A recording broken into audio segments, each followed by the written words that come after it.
ఉద్యోగులు, సింగరేణి కార్మికులు మరియు సామాన్య పౌరుల భద్రత కోసం ముఖ్యమంత్రి రేవంత్ రెడ్డి చారిత్రాత్మక నిర్ణయాలు ప్రకటించారు.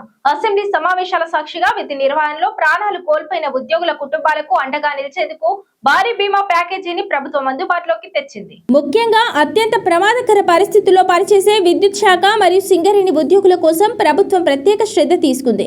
సింగరేణి మరియు విద్యుత్ శాఖలో పనిచేస్తూ ప్రమాదవశాత్తు చనిపోయిన ఉద్యోగుల కుటుంబాలకు ₹1 కోటి ప్రమాద బీమాను అందజేస్తున్నట్లు సీఎం ప్రకటించారు.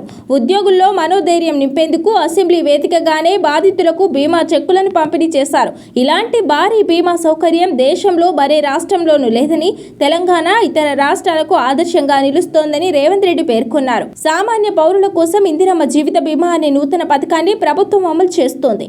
రాష్ట్రంలో ఎవరు చనిపోయినా వారి కుటుంబానికి ₹5 లక్షల బీమా కల్పించడమే ఈ పథకం ఉద్దేశం. రాష్ట్ర వ్యాప్తంగా దాదాపు 1,15 లక్షల మందికి ఇందిరమ్మ జీవిత బీమా వర్తించేలా ప్రభుత్వం పకడ్బందీ చర్యలు చేపట్టింది. ప్రభుత్వ యంత్రాంగం కోసం పనిచేసే ప్రతి ఉద్యోగికి, అలాగే రాష్ట్రంలోని ప్రతి పౌరుడికి ఆరోగ్య మరియు జీవిత బీమా కల్పించడమే తమ ప్రభుత్వ లక్ష్యమని సీఎం స్పష్టం చేశారు.